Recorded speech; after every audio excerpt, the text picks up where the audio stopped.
Μνήμη δικαίου μετεγκομίων, σιδεάρ και μαρτυρία του Κυρίου πρόδρομε, ανεδείχθης γαρόντος και προφήτων σεβασμιότερος, ότι και εν ρήθρης βαπτίσεν, κατηξιώθης των κηρυτώμενων,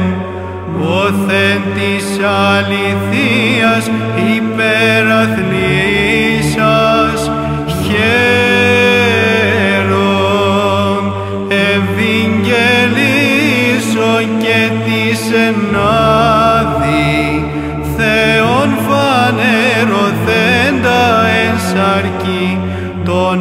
έροντα την αμαρτίαν του κόσμου